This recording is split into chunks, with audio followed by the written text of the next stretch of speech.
On Sunday, December 7th, 1958, around 1 p.m., the Martin family gathered into their 1954 cream and red-colored Ford station wagon and headed towards the Columbia River Gorge. Their intention was to collect greenery from the surrounding woodlands to use for Christmas decorations around their home. 3 hours later, the family stopped at a gas station in the city of Cascade Locks, 40 miles from their home, where they ate at Paradise Snack Bar in the city of Hood River, 20 miles further from Cascade Locks. So at this point, they were about 60 miles from home. Their waitress at Paradise Snack Bar confirmed that all appeared normal with the family, and they left the restaurant around 5 p.m., which was already found weird by many, as Ken Martin was known to avoid driving at night due to his eyesight. This was the last time any sightings of the Martin family could be verified. On December 9th, Ken's boss reported him missing, as he had not shown up to work, something that was extremely out of character for him. That same night at around 11 p.m., police arrived at the home of the Martin family. There were no signs of a break-in or foul play. There were dishes still in the sink, and a load of clothing was still in the washing machine, and a Santa Claus outfit from a Christmas party was even still laid out on a bed. Wherever the Martins had gone, they clearly intended to come back. Within days, their disappearance was all over the papers, and as many as 5 different police agencies all launched separate investigations to find the family. Police were able to verify that the family stopped at the gas station and the restaurant, but after that, they were at a loss for where the family could have gone. During the course of the initial search, the police found an abandoned white Chevy near Cascade Locks, which was from Los Angeles and had been reported stolen by its owner. This led police to search for 2 ex-convicts, Roy Light and Lester Price. There was some suspicion that the two may have been involved in the disappearance of the Martins, as the owner of the Paradise Snack Bar told the police that they were at the restaurant at the same time as the Martin family, leaving shortly after the Martins, but without substantial proof to connect them to the disappearance. They were never questioned. Strangely, days after their disappearance, police would continue to get calls reporting sightings of the Martins from all over the area. Several alleged witnesses claimed to see the Martins or people matching their description in other parts of Oregon, Iowa, and even Montana, but none of these sightings could be verified.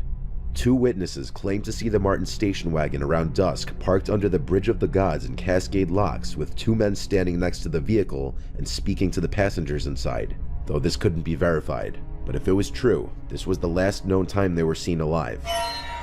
Many came to believe that they had accidentally driven into the Columbia River. Pretty soon though, a very important discovery in the investigation was made, when tire tracks were found leading to a cliff above the river, and cream-colored paint chips, consistent with the color of the Martin station wagon, were found on the rocks below. The location of the tracks suggested that an accident was unlikely, as the spot was not close to the road. Efforts to search this portion of the river though proved fruitless, when 2 police officers shot down the idea, claiming it was too dangerous and that no divers should be sent down there, even though Detective Walter Gravin was told by 2 professional divers that this would be a good place to dive, and anyone who knows how to dive would have no trouble in this area.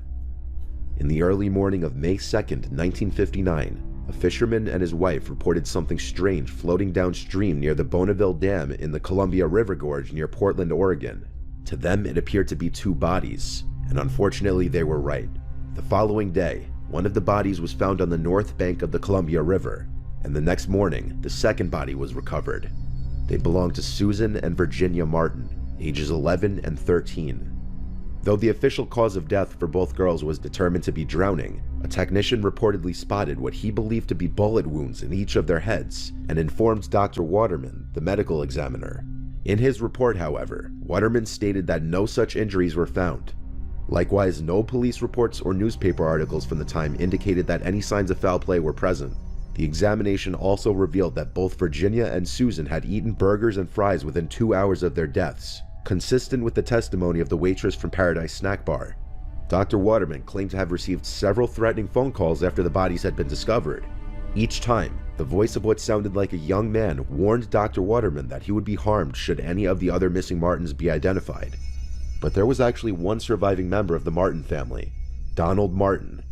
Donald had a strained relationship with his family due to him possibly being gay and having been caught with a man in the home by his parents.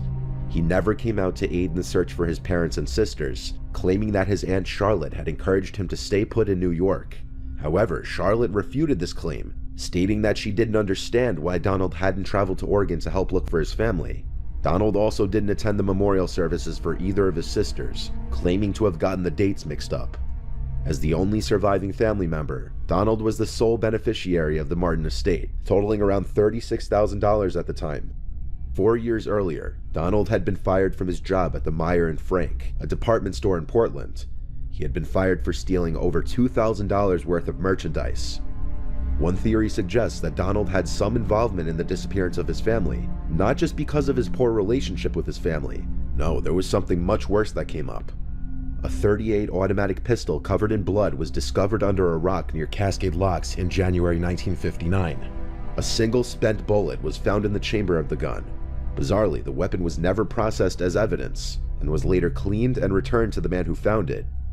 When investigators traced the gun's serial number, they learned it was one of the items Donald Martin was accused of stealing from Meyer and Frank back in 1954. Despite this, Donald was never outwardly accused of having any involvement in the disappearances.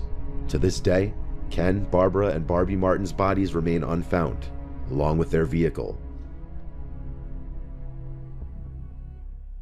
The next case is much more modern, and follows a young girl named Kanika Jenkins. On September 8, 2007, Kanika told her mother she was going out with some friends. She lied and said they were going bowling and then to see a movie to celebrate her getting a job at a nursing home. Kanika borrowed her mother Teresa's car and left the house around 11 p.m. That was the last time Teresa saw her daughter alive. Kanika was born on May 27, 1998, in Chicago. She was a smart and responsible girl with a bright future according to friends and family, and she had a very good relationship with her mother. The night in question, Kanika and her 3 friends actually went to a party on the 9th floor of the Crowne Plaza Chicago O'Hare Hotel in Rosemont, Illinois. The group could be seen entering the hotel around 1 a.m. through security footage. The friends posted videos to their Snapchat stories and Facebooks during the party, but they were clearly not having a good time, stating that the males were aggressively flirting with them even after telling them to back off. At around 1:30 a.m., Kanika sent a final text to her sister, the last time her family would ever hear from her. Around 3 a.m., the girls decided to leave the party. In the hotel lobby, Kanika realized she had left her belongings, car keys, and cell phone back in the room. Kanika's friends left her alone to go retrieve her belongings since Kanika was too intoxicated to even walk straight, but this was a terrible idea. The group returned to where they had left Kanika, and she was gone. The friends searched the hotel trying to find her, but had no luck. Between 4 and 4:30 a.m., they decided to call her mother Teresa to let her know they couldn't find her daughter. They asked if Kanika had maybe gone home without them. When they learned that she hadn't, they drove to Teresa's house and brought her back to the hotel to continue searching. Teresa didn't believe Kanika's friend's story, and she could tell that they had been drinking and were possibly under the influence of drugs. When she asked Kanika's friends if she had anything to drink, they told her that she had 1 drink. Kanika's mother grew extra worried because she knew Kanika couldn't handle alcohol, and even a single drink would be too much for her. She asked the hotel's front desk for help, but they refused. She requested to see the security footage, or for a security officer to look at it to figure out where her daughter had gone, but they told her only the police could look at the tapes. At 7:15 a.m., Teresa called 911 about her missing daughter, but at this time, the dispatcher told her that Kanika was probably passed out drunk in a random hotel room and to go home, relax, and give it till morning. The next day, Kanika was officially reported as missing, and a police investigation began around 1:15 p.m. the next day, on September 9th.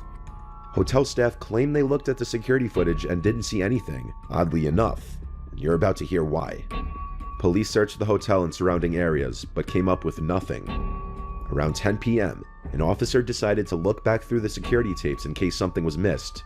Sure enough, he discovered Kanika stumbling around the hallways of the hotel lobby around 3:20 a.m., and she was so intoxicated that she could hardly walk. After this, the police sent out a second search team to follow her last known steps. After stumbling her way through multiple floors and hallways, Kanika found her way to a kitchen that was under renovation and not in use. The last known footage shows her walking through this kitchen back towards the freezer. This freezer had a cooler in front with a second door leading to the freezer area. The video does not show her walking into the freezer, but it's speculated she opened the door, walked in, and never came out. Police found her frozen solid dead body inside of the freezer.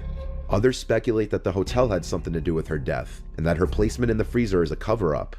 Some people believe she was lured into the freezer by someone working at the hotel and locked her in.